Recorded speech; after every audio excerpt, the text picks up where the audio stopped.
कुछ मोती कुछ सीप में प्रस्तुत है ओ हेनरी की कहानी आखिरी पत्ती, द लास्ट लीफ। प्रवाचक हैं अमित सोनी।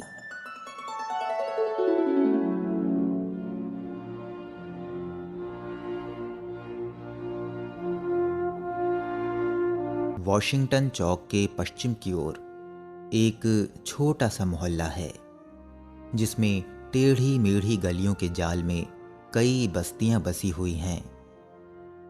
ये बस्तियां बिना किसी तरतीब के बिखरी हुई हैं। कहीं कहीं सड़क अपना ही रास्ता 2-3 बार काट जाती है।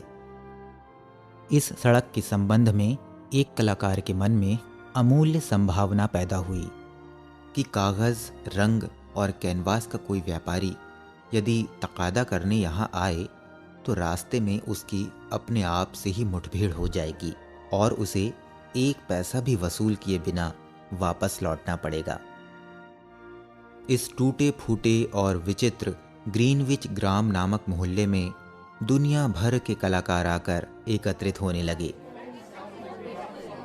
वे सब के सब उत्तर दिशा में खिड़कियां, 18वीं सदी के मेहराबें, छत के कमरे और सस्ते किरायों की तलाश में थे। बस छठी सड़क से कुछ कांसे के लोटे और टिन की तश्तरियां खरीद लाए और गृहस्थी बसा ली। एक नीचे से मकान की तीसरी मंजिल पर सू और जानसी का स्टूडियो था। जानसी जोना का अपभ्रंश था। एक मेन से आई थी और दूसरी कैलिफोर्निया से। दोनों की मुलाकात 8वीं सड़क के एक अत्यंत सस्ते होटल में हुई थी। दोनों की कला रुचि और खाने पीने की पसंद में इतनी समानता थी कि दोनों के मिले जुले स्टूडियो का जन्म हो गया। ये बात मई के महीने की थी। नवंबर की सर्दियों में एक अज्ञात अजनबी ने, जिसे डॉक्टर लोग निमोनिया कहते हैं, मोहल्ले में डेरा डालकर अपनी बर्फीली उंगलियों से लोगों को छेड़ना शुरू किया। पूर्वी इलाके में तो इस सत्यानाशी ने 20 लोगों की बलि लेकर तहलका मचा दिया था, परंतु पश्चिम की तंग गलियों वाले जाल में उसकी चाल कुछ धीमी पड़ गई। मिस्टर निमोनिया स्त्रियों के साथ भी कोई रियायत नहीं करते थे। कैलिफोर्निया की आंधियों से जिसका खून फीका पड़ गया हो, ऐसे किसी दुबली पतली लड़की का इस भीमकाय फुंकारते दैत्य से कोई मुकाबला तो नहीं था। फिर भी उसने जानसी पर हमला बोल दिया। वो बेचारी चुपचाप अपनी लोहे की खाट पर पड़ी रहती और शीशे की खिड़की में से सामने के ईंटों के मकान की कोरी दीवार को देखा करती। एक दिन उसका इलाज करने वाले बूढ़े डॉक्टर ने थर्मामीटर झटकते हुए सू को बाहर के बरामदे में बुलाकर कहा, उसके जीने की संभावना रुपए में 2 आना है, और वह भी तब यदि उसकी इच्छा शक्ति बनी रहे। जब लोगों के मन में जीने की इच्छा ही नहीं रहती और वे मौत का स्वागत करने को तैयार हो जाते हैं, तो उनका इलाज धनवंतरी भी नहीं कर सकते। इस लड़की के दिमाग पर भूत सवार हो गया है कि वह अब अच्छी नहीं होगी। क्या उसके मन में कोई बोझ है? सू बोली, और तो कुछ नहीं, पर किसी रोज नेपल्स की खाड़ी का चित्र बनाने की उसकी प्रबल आकांक्षा है। चित्र? मैं पूछ रहा था कि उसके जीवन में कोई ऐसा आकर्षण भी है जिससे जीने की इच्छा तीव्र हो, जैसे कोई नौजवान? बिच्छू के डंक की सी चुभती आवाज में सू बोली, नौजवान, पुरुष और प्रेम? छोड़ो भी। नहीं डॉक्टर साहब, ऐसी कोई बात नहीं। डॉक्टर बोला, सारी बुराई की जड़ यही है। डॉक्टरी विद्या के अनुसार जो कुछ मुझसे मुमकिन है उसे किए बिना नहीं छोड़ूंगा, पर जब कोई मरीज अपनी अर्थी के साथ चलने वालों की संख्या गिनने लग जाता है, तब दवाइयों की शक्ति आधी रह जाती है। अगर तुम उसके जीवन में कोई आकर्षण पैदा कर सको जिससे वह अगली सर्दियों में प्रचलित होने वाले कपड़ों की फैशन के बारे में चर्चा करने लगे, तो उसके जीने की संभावना कम से कम दूनी हो जाएगी। डॉक्टर के जाने के बाद सू अपने कमरे में गई और उसने रो रो कर कई रुमाल निचोड़ने के काबिल कर दिए।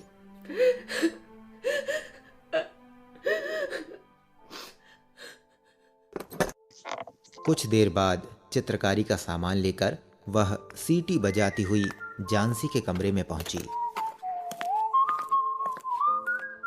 जानसी चद्दर ओढ़े चुपचाप बिना हिले डुले खिड़की की ओर देखती पड़ी थी। उसे सोई हुई जानकर उसने सीटी बजाना बंद कर दिया। तख्ते पर कागज लगाकर वह किसी पत्रिका की कहानी के लिए कलम स्याही से एक तस्वीर बनाने बैठी। नवोदित कलाकारों को कला की मंजिल तक पहुंचने के लिए पत्रिकाओं के लिए तस्वीरें बनानी ही पड़ती हैं। जैसे साहित्य की मंजिल तक पहुंचने के लिए नवोदित लेखकों को पत्रिकाओं की कहानियां लिखनी पड़ती हैं। ज्यों ही सू एक घुड़सवार जैसा ब्रीजस पहने, एक आंख का चश्मा लगाए किसी इड़ाहों के गडरिये के चित्र की रेखाएं बनाने लगी कि उसे एक धीमी आवाज अनेक बार दोहराती सी सुनाई दी। वह शीघ्र ही बीमार के बिस्तर के पास गई। जानसी की आंखें खुली हुई थीं। वह खिड़की से बाहर देख रही थी और गिनती बोल रही थी, लेकिन वह उल्टा जप कर रही थी। वो बोली 12, फिर कुछ देर बाद 11, फिर 10 और 9, और तब एक साथ 8 और 7। सू ने उत्कंठा से खिड़की के बाहर नजर डाली। वहां गिनने लायक क्या था? एक खुला बंजर चौक या 20 फीट दूर ईंटों के मकान की कोरी दीवार, एक पुरानी ऐठी हुई जड़ें निकली हुई सदाबहार की बेल दीवार की आधी ऊंचाई तक चढ़ी हुई थी। शिशिर की ठंडी सांसों ने उसके शरीर की पत्तियां तोड़ ली थीं और उसकी कंकाल शाखाएं एकदम उघाड़ी उन टूटी फूटी ईंटों से लटक रही थीं। सू ने पूछा, क्या है जानी? अत्यंत धीमे स्वरों में जानसी बोली, 6। अब वे जल्दी जल्दी गिर रही हैं। 3 दिन पहले वहां करीब 100 थीं। उन्हें गिनते गिनते सिर दुखने लगता था। वो एक और गिरी। अब बची सिर्फ 5। 5 क्या जानी? 5 क्या? अपनी सू को तो बता। पत्तियां, उस बेल की पत्तियां। जिस वक्त आखिरी पत्ती गिरेगी मैं भी चली जाऊंगी। मुझे 3 दिन से इसका पता है। क्या डॉक्टर ने तुम्हें नहीं बताया? अत्यंत तिरस्कार के साथ सू ने शिकायत की। ओह, इतनी बेवकूफ तो कहीं नहीं देखी। तेरे ठीक होने का इन पत्तियों से क्या संबंध है? तू उस बेल से प्यार किया करती थी, क्यों? इसलिए? बदमाश, अपनी बेवकूफी बंद कर। अभी सुबह ही तो डॉक्टर ने बताया था कि तेरे जल्दी से ठीक होने की संभावना। ठीक किन शब्दों में कहा था? हाँ, कहा था संभावना रुपये में 14 आना है।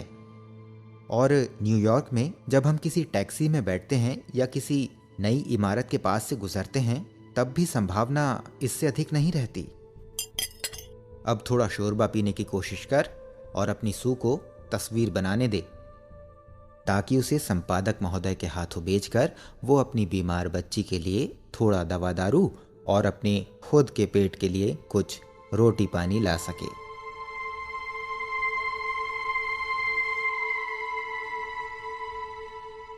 अपनी आंखों को खिड़की के बाहर टिकाए जानसी बोली, तुम्हें अब मेरे लिए शराब लाने की जरूरत नहीं।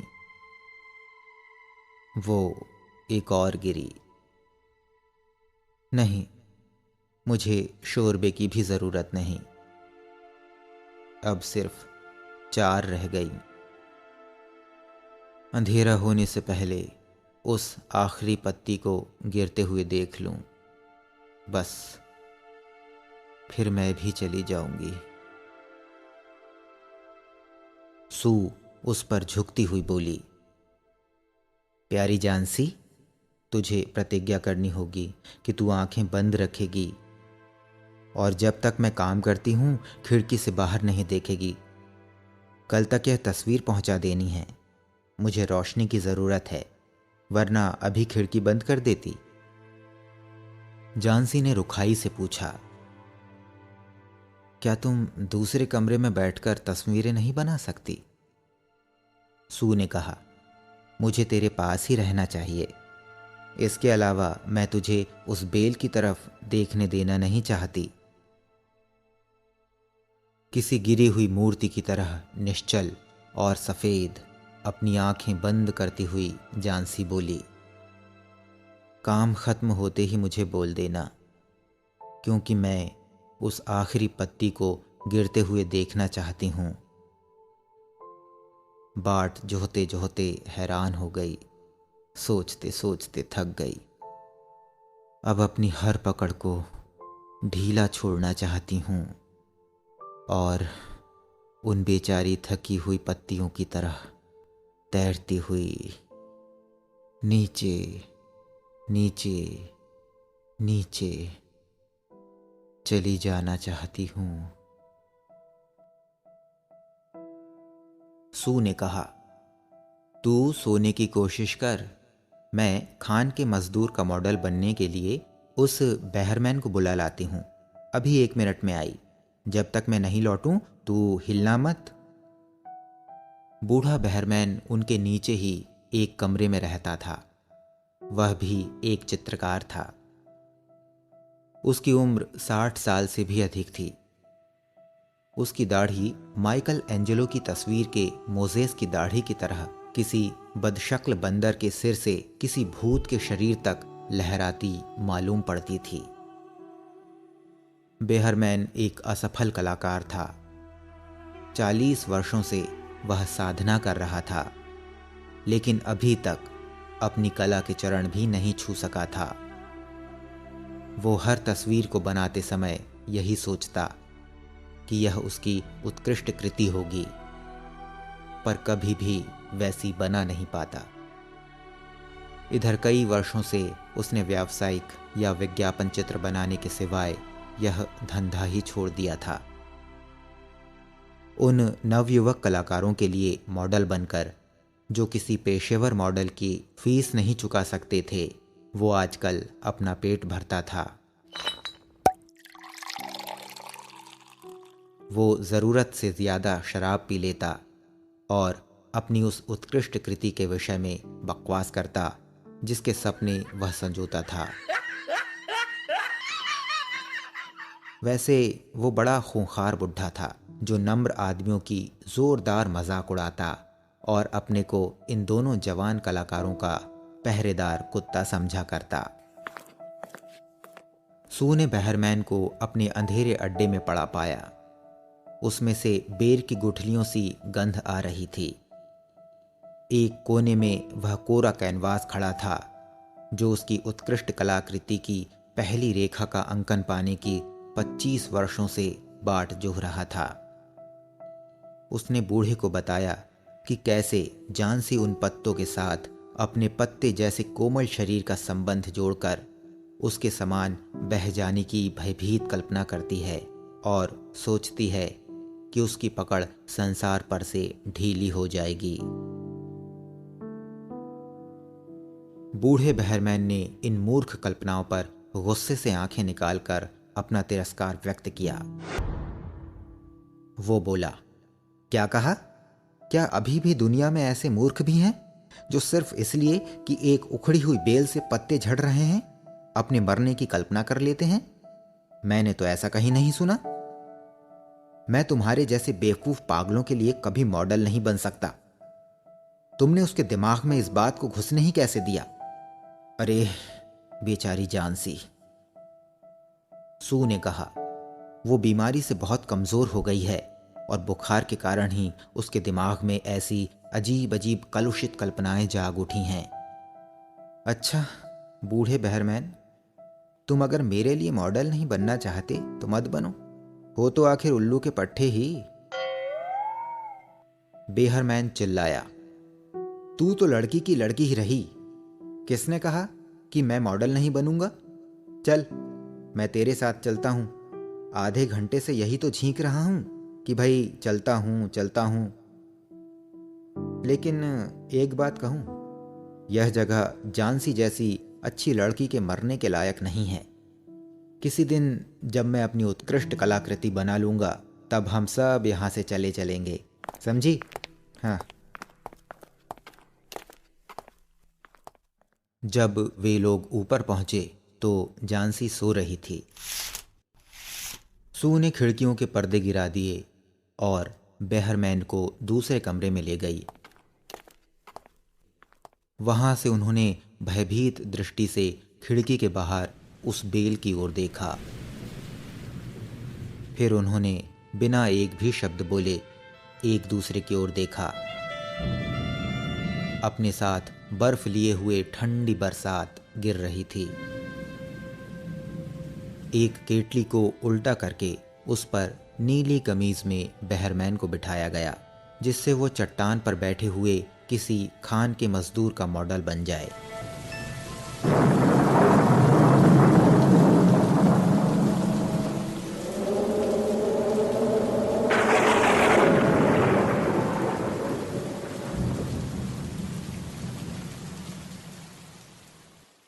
एक घंटे की नींद के बाद जब दूसरे दिन सुबह सू की आंख खुली तो उसने देखा कि जानसी जड़ होकर खिड़की के हरे पर्दे की ओर आंखें फाड़कर देख रही है।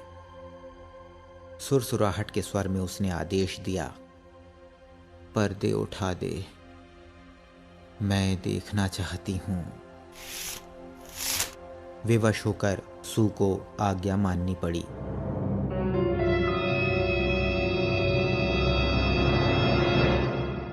लेकिन ये क्या, रात भर वर्षा, आंधी, तूफान और बर्फ गिरने पर भी ईंटों की दीवार से लगी हुई उस बेल में एक पत्ती अभी तक टिकी हुई थी।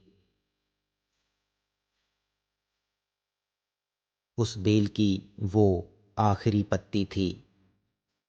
अपने डंठल के पास कुछ गहरी हरी, लेकिन अपने किनारों के आसपास पकावट और झड़ने की आशंका लिए पीली पीली वह पत्ती जमीन से कोई 20 फुट ऊंची अभी तक अपनी डाली से लटक रही थी।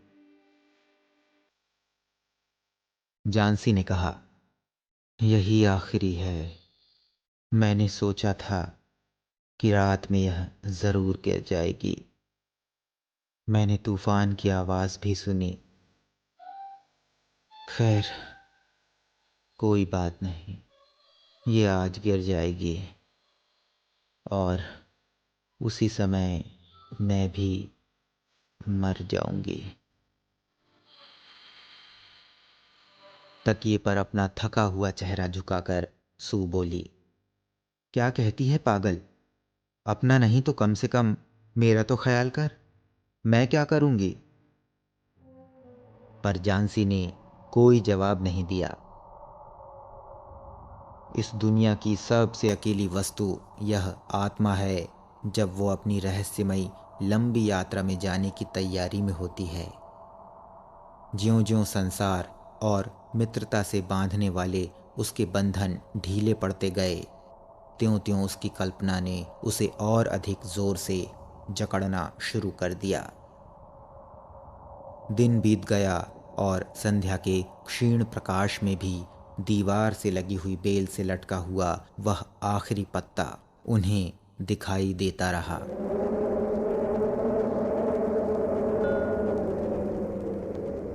पर तभी रात पड़ने के साथ साथ उत्तरी हवाएं फिर चलने लगीं और वर्षा की झड़ियां खिड़की से टकराकर छज्जे पर बह आईं।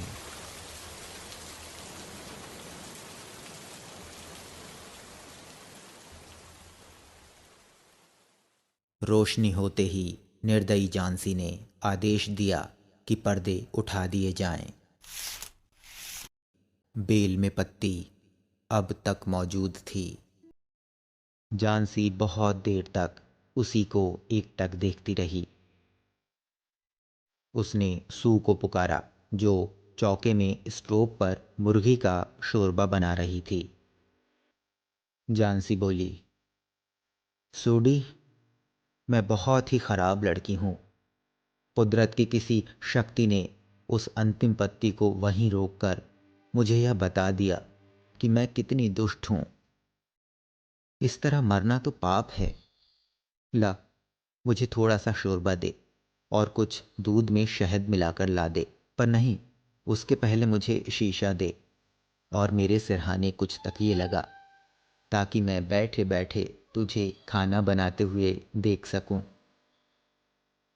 कोई 1 घंटे बाद वो बोली, सूडी, मुझे लगता है कि मैं कभी न कभी नेपल्स की खाड़ी का चित्र ज़रूर बनाऊंगी।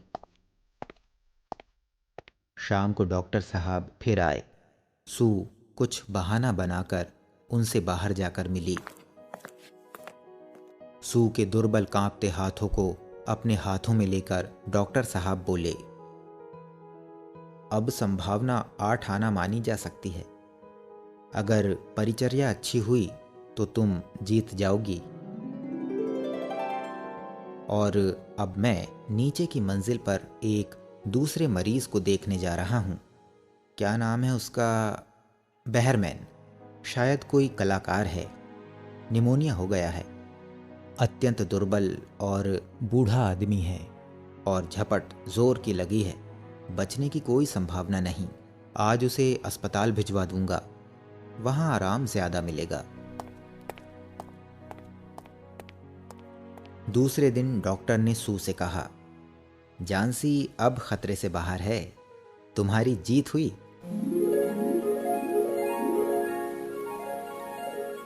अब तो सिर्फ पथ्य और देखभाल की ज़रूरत है। उस दिन शाम को सू झांसी के पलंग के पास आकर बैठ गई। वो नीले ऊन का एक बेकार सा गुलबंद निश्चिंत होकर बुन रही थी। उसने तकिए के उस ओर से अपनी बाँह सू के गले में डाल दी। सू बोली, मेरी भूरी बिल्ली, तुझसे एक बात कहनी थी। आज सुबह अस्पताल में मिस्टर बहरमैन की निमोनिया से मृत्यु हो गई। वे सिर्फ 2 रोज़ बीमार रहे। परसों सुबह ही चौकीदार ने उन्हें अपने कमरे में दर्द से तड़पता पाया था। उनके कपड़े, यहाँ तक कि जूते भी पूरी तरह से भीगे हुए और बर्फ के समान ठंडे हो गए थे। कोई नहीं जानता कि ऐसी भयानक रात में वे कहाँ गए थे। लेकिन उनके कमरे से एक जलती हुई लालटेन, एक नसैनी, 2-4 ब्रश और फलक पर कुछ हरा और पीला रंग मिलाया हुआ मिला। जरा खिड़की से बाहर तो देख, दीवार के पास की उस अंतिम पत्ती को। क्या तुझे कभी आश्चर्य नहीं हुआ कि इतनी आंधी और तूफान में भी वह पत्ती हिलती क्यों नहीं? प्यारी सखी, यही बेहरमैन की उत्कृष्ट कलाकृति थी। जिस रात को अंतिम पत्ती गिरी, उसी रात उसने इसका निर्माण किया था।